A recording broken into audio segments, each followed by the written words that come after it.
Explorer episode, excuse me, about the Crystal Tower. And here I am in front of the Crystal Tower, which is a bastion of the Allagan Empire. Now, it's one of the few relics of the Allagan Empire that still remain. There's a few scattered throughout the source. Heidelin.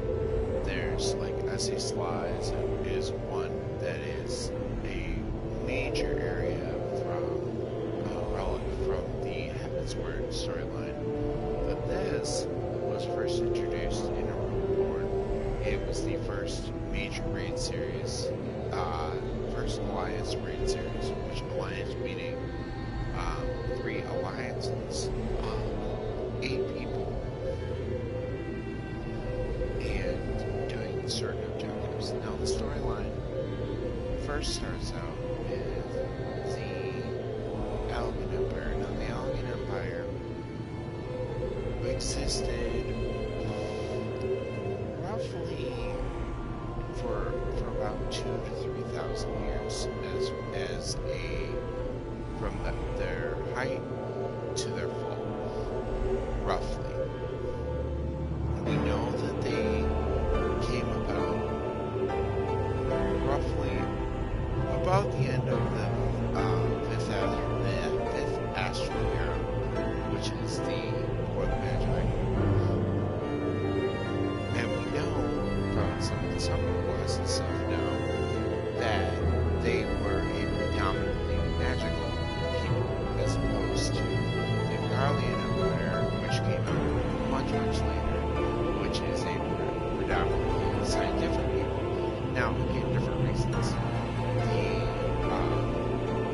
The Allagan people actually inherited a lot of the magic from the people of Amon, the people of Mach, to a lesser extent the people of Nim, as the diaspora happened, and everybody kind of just scattered to the winds from the former city-states, as you know. So, from the roots of that, there became the Allagan Empire. Now, the Allagan Empire was... nobody knows exactly why it was formed, other than it was a loose association, much like the Garlean Empire was initially. And then, of course, they grew stronger than their neighbors, etc., like, most empires and stuff. Except for the one big difference was that the Allagan Empire had what's known as ethereochemical research, which initially was mostly about ether, mostly magical. There were mages beyond the comparison of today. They had a whole lot more ether at their disposal than we do today. It's not super explained why there's less ether now for for people here in the seventh and beyond astral era. Other than there just is. And that allowed them to make gigantic structures like this, where this is a literal tower that is into the sky. It's a beacon almost of time and space.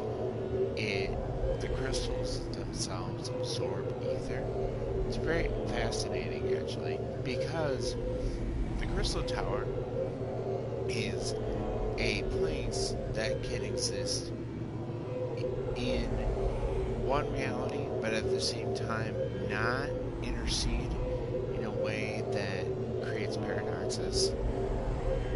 So it can exist in multiple planes of reality, but in slightly different forms, so it doesn't create a paradox that doesn't interfere with time travel and all this other stuff. And that was because of Allagan ingenuity, and that was because of one man, Amon. Now, we don't know his last name. We just know him as Amon. And he is actually one of the bosses that we fight in the second part of the Raid series. He is a technologist. He's named a technologist. Roughly the technologist. And he was one of the last remaining practitioners of the art, where he used ether and he used science together and he fused them into one big structure. So he's the one who instituted the idea of cloning, but in a very unique way. The clones aren't purely copies of their hosts. They're copies, but they reside just fragments of the other soul, so they can continue the work of the person before, and they're not indistinguishable unless you specifically knew that clones existed and unless you specifically, fought the clones and everything like that, you wouldn't know the difference. And that was the genius and also the terror of Amon. Now, Amon himself was not born into high Allagan society. We know that. We know that Amon was actually brought into the fold. He was incorporated probably from one of the lesser provinces that was ultimately conquered by the Allagans, which we don't really know a whole lot of them, other than some of the peoples that created the Warring Triad. That's the only province that we know specifically by name, because the first name doesn't exist anymore, Amon doesn't exist anymore, all those other areas that had existed in the 5th Astral Era don't exist anymore. The Ladil, that is the culture that created the Lost Temple Park, that doesn't quite exist yet. That doesn't really start coming about until near the end of the Allagan Empire, in the post-end of it, because the 6th Astral Era doesn't completely end with the end of the Allagan Empire.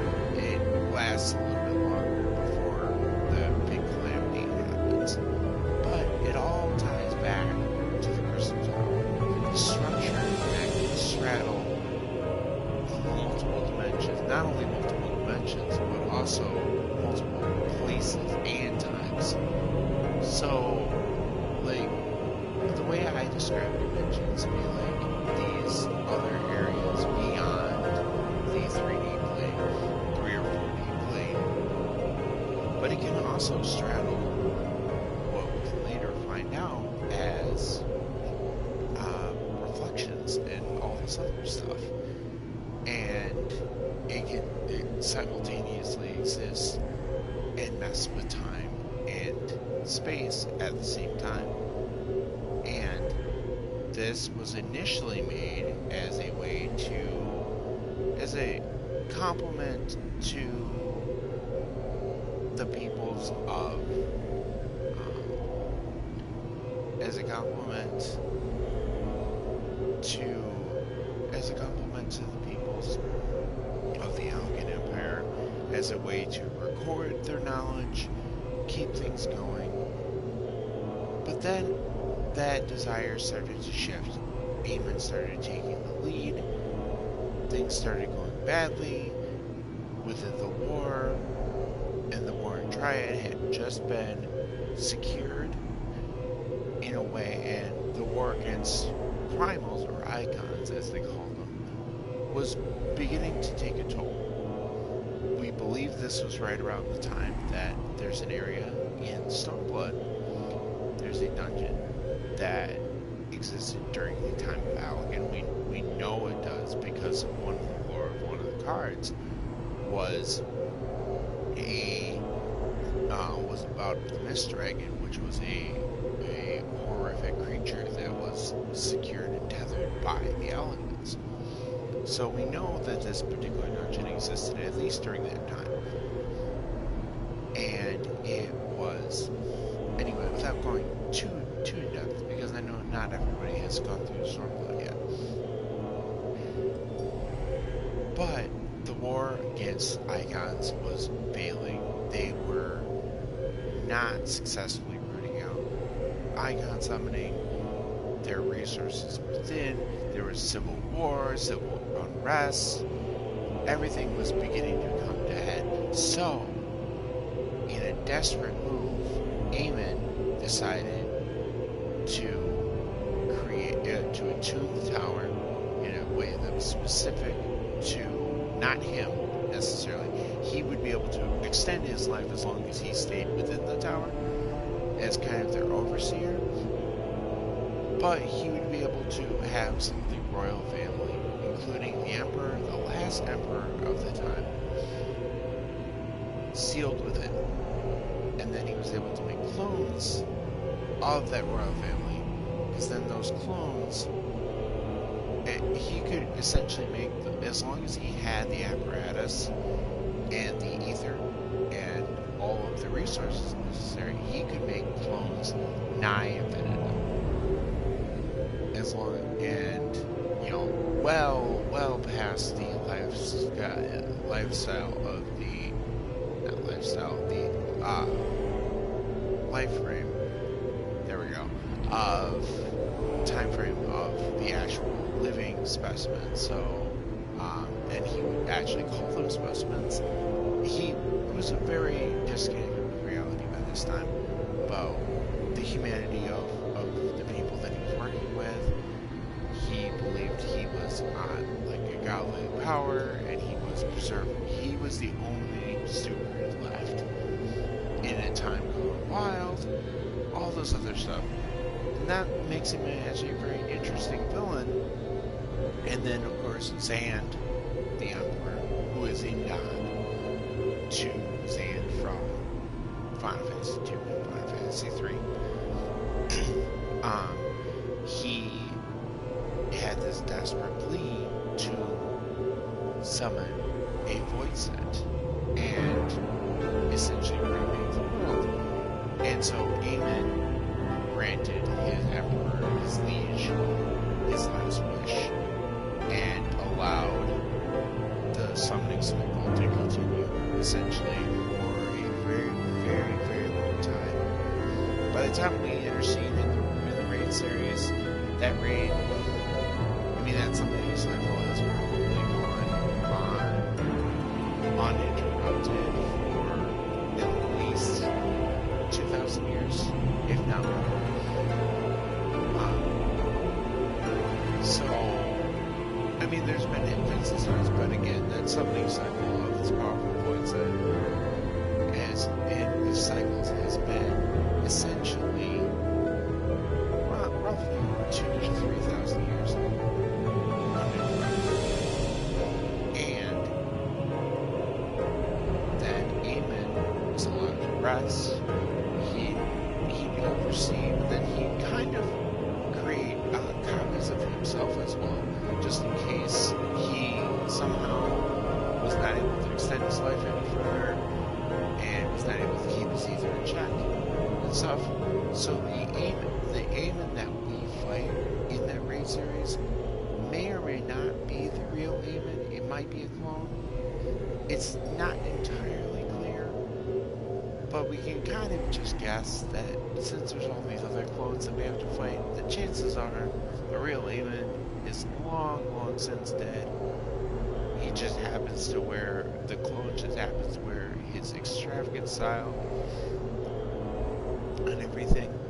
So then the Crystal Tower starts essentially, and it just lasts for a long time. It doesn't ultimately keep its goal, because its goal was to reverse time.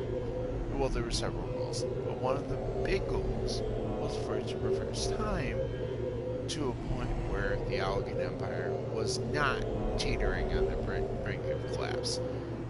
There just was not enough ether. Ether was starting to stagnate, there just was not enough power to generate it. So essentially, the Crystal Tower went dormant,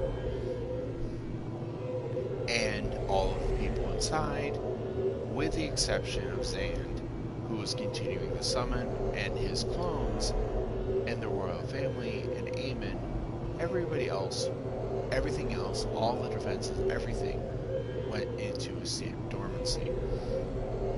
And then, of course, when it's woken up by our exploring into the depths of the Allagan defenses and everything, things start waking up, etc., then the summoning can continue, and the World of Darkness happens. And we have to stop a powerful void set from actually creating its plans of devouring the world, and so on and so forth. Which again, nods to Final Fantasy III. The World of Darkness is specifically a nod to the World of Darkness from Final Fantasy III. The Cloud of Darkness is almost looks very, very similar to the final boss of Final Fantasy III. A steward, as it will, of the balance between light and dark, but shifting more toward darkness and decay in Final Fantasy III. And a lot of the names, a lot of the gear sets and everything are direct nods to Final Fantasy III. Now, and Crystal Towers themselves actually exist throughout the history of Final Fantasy, including some of their more spin-offs, like World of Final Fantasy has the Crystal Tower that is very, very similar to how it is in Final Fantasy III. Final Fantasy XIV, with different lore, of course, and so on and so forth. So, yeah, that's kind of a little bit more.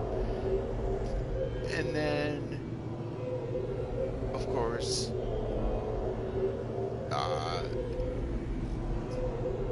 that of course ties into the records and ultimately into some of the stuff that happens in Shadowbringers. And there's actually a dungeon that has some very, very interesting lore. But again, because a lot of people haven't actually completed Shadowbringers yet, I don't really want to go too in-depth into that particular lore, but there is some very fascinating lore and fascinating stories that have to do with that. And I'll probably cover that on another video. And yeah, I think honestly that's it.